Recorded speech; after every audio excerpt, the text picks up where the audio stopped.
Passionately একটা কথা বলেন, সেটা তো সংস্কারের কথা। উনি এটা মিন করেন। উনি সবসময় আমাদের সাথে একান্ত আলোচনাতেই বলেন যে যদি সংস্কারই কিছু না হয় তাহলে আমাকে তোমরা আনলা কেন। উনি যখন এই কথাটা বলে আমরা বুঝতে পারি উনি কতটা মিন করেন জিনিসটা।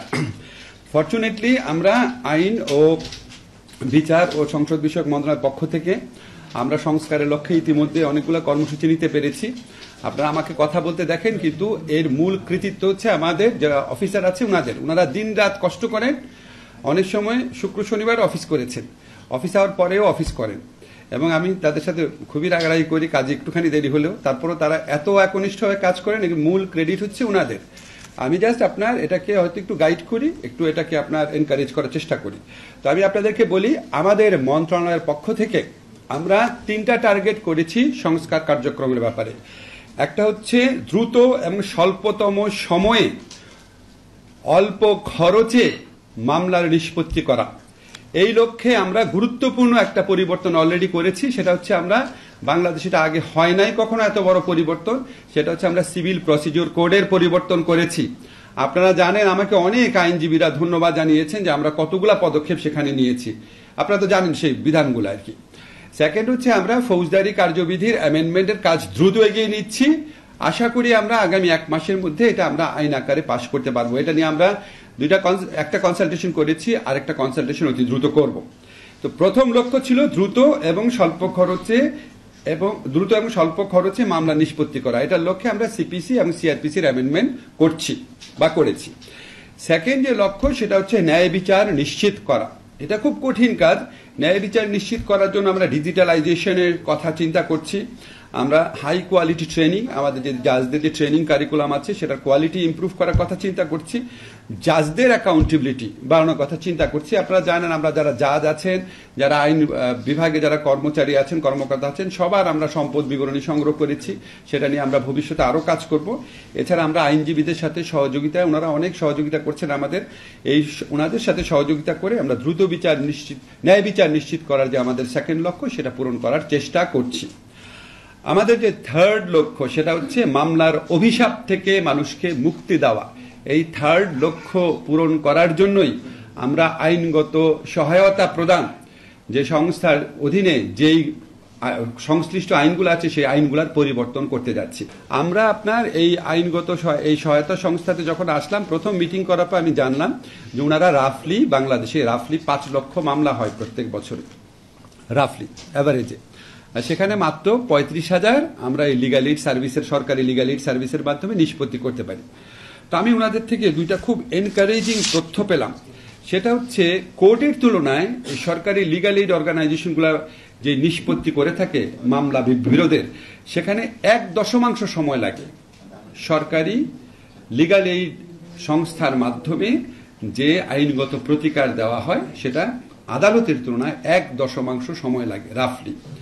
সেকেন্ড হচ্ছে এই সরকারি লিগ্যাল এইডের মাধ্যমে যে বিরোধ নিষ্পত্তি হয় সেগুলি 90% ক্ষেত্রেই তারা সন্তুষ্ট থাকে, তারা আদালতে যায় না।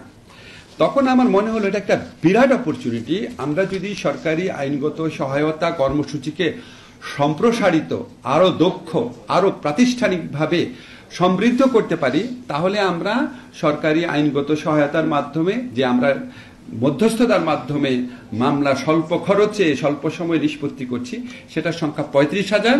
আমরা সেটাকে 1 থেকে 2 লক্ষে নিয়ে যেতে পারবো। 1 লক্ষ তো অবশ্যই পারবো, আমাদের টার্গেট হচ্ছে 2 লক্ষে নিয়ে যাওয়া। আপনারা চিন্তা করে দেখেন, যদি আল্লাহর রহমতে আমরা 2 লক্ষ মামলা এখানে নিষ্পত্তি করতে পারি, তাহলে প্রত্যেক বছর মামলা দায়ের পরিমাণ সেটা 40% কমে যাবে। তো এই জন্য আমার কাছে মনে হয়েছে এটা একটা অপার সম্ভাবনার জায়গা। এখন এই ব্যাপারে আমার তো তেমন এক্সপার্টিস নাই।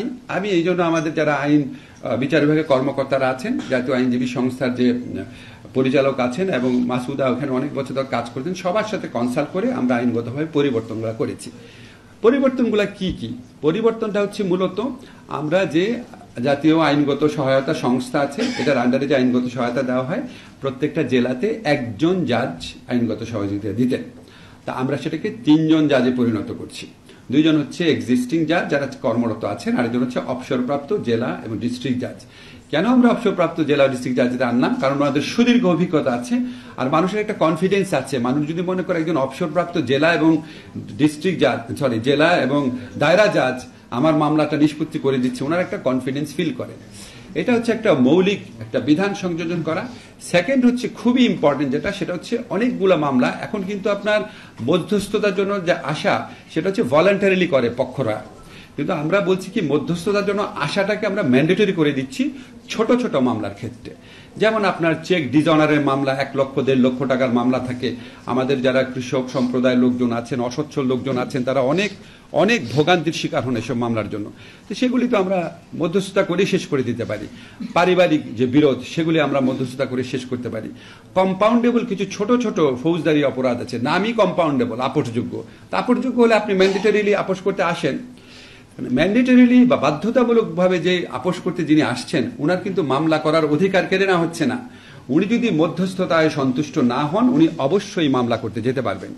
মামলা করতে তো যেতে পারবেনই, উনার যে তামাদি কয়েকদিন সময় মধ্যস্থতার জন্য ব্যয় হলো ওই সময়টাও উনাকে এক্সট্রা দেওয়ার বিধান থাকবে।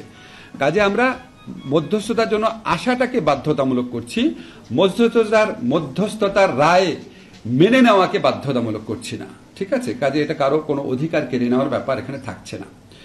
থার্ড যে আমরা মেজর চেঞ্জটা করতে যাচ্ছি, এটা দুইটাই মেজর চেঞ্জ। থার্ড আমরা মেজর চেঞ্জ যেটা করতে যাচ্ছি যে আগে লিগ্যাল এইডের যে সিদ্ধান্ত সেটা বাস্তবায়নে একটু অনিশ্চয়তা ছিল, এখন আমরা সেটাকে বলবৎযোগ্য করার মাধ্যমে এটাকে আরো নিশ্চিত করতে যাচ্ছি, যাতে এটা আপনার কেউ যদি একটা পক্ষ আমি মধ্যস্থতা মেনে গেলাম, সিগনেচারটি করে গেলাম, কিন্তু বাস্তবায়নের সময় আমি সহযোগিতা করলাম না, ওই সহযোগিতাটা যেন পাওয়া সম্ভব হয় সেই ব্যবস্থাটা করতে যাচ্ছি।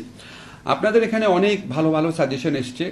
আমরা কিছু সাজেশন আমার খুব গুরুত্বপূর্ণ মনে হয়েছে। একটা হচ্ছে রেফারেল, আমার এখান থেকে আমি প্রয়োজনীয় যারা মানসিক স্বাস্থ্য বা ফিজিক্যাল স্বাস্থ্যের বা অন্যান্য সহযোগিতা দেয় সেখানে রেফারেল করার বিধান সংযোজন করা। তারপরে আমাদের যারা বেসরকারিভাবে আইনগত সহায়তা দিচ্ছেন ওনাদের সহযোগিতা নেওয়া, এখানে আমরা এটার আন্ডারে MOU করতে পারি নাকি সেই সহযোগিতার দেখা। তারপর আপনার কিছু ডেফিনেশনাল চেঞ্জের কথা বলেছেন, সেটা আমরা অবশ্যই ভাববো। আমরা প্রত্যেকটা জিনিস নোট নিয়েছি, আমরা সেটার আলোকে পরিবর্তন করার চেষ্টা করব। আরেকটা কথা আপনাদের বলে রাখি, আমাদের ভবন সংকট রয়েছে, প্রযুক্তির সংকট রয়েছে। আমার একটা ব্যক্তিগত পলিসি হচ্ছে আমি কোনো বিদেশি সংস্থার সাহায্য নিতে চাই না। আমাদের মধ্যে একটা প্রবণতা আছে যে আমরা নিজস্ব মানে সামর্থ্যের দিকে তাকাই না, সবসময় মনে আছে একটা প্রকল্প করে ফেলি, কিছু টাকা পয়সা নিয়ে আসি। দরকার নাই। বাংলাদেশ সরকার এত পুয়ার না, বাংলাদেশ সরকারের সম্পদে এত সীমাবদ্ধতা নাই, আমাদের সম্পদের মাধ্যমে এটা করা সম্ভব। আমাদের এই অভ্যাসটা পরিত্যাগ করতে হবে। কিছু হলে একটা প্রজেক্টের কাছে যাওয়া, ওনাদের কাছ থেকে আমরা পরামর্শ নেব, আমাদের ওনাদের কাছে কোনো টাকা নিতে চাই না। আমাদের যদি কোনো জায়গায় লিগ্যাল এইড দিতে গিয়ে যদি আমাদের সমস্যা হয়, ভবন স্থান সংকুলন হচ্ছে না, আমরা ব্র্যাকের কাছে যাব, ব্লাস্টের কাছে যাব, প্রশিকার কাছে যাব, আপনাদের সাথে MOU করবো যে ভাই আপনি সপ্তাহে 2টা দিন আপনার বিল্ডিংটা যে ছুটির দিনটা আছে সেটা আমাকে ইউজ করতে দেন। আমরা এগুলিকে এক্সপ্লোর করি না, আমরা প্রথম এগুলি এক্সপ্লোর করব। আমরা আমাদের নিজস্ব সামর্থ্যের ভিত্তিতে ইনশাআল্লাহ আমাদের যে থার্ড অবজেক্টিভটা আপনাদের বললাম, মামলার অভিশাপ থেকে মানুষকে মুক্তি দেওয়া, সেটার লক্ষ্যে ইনশাআল্লাহ লক্ষ্য স্থির করেছি। 1 জুলাই থেকে কাজ শুরু করব।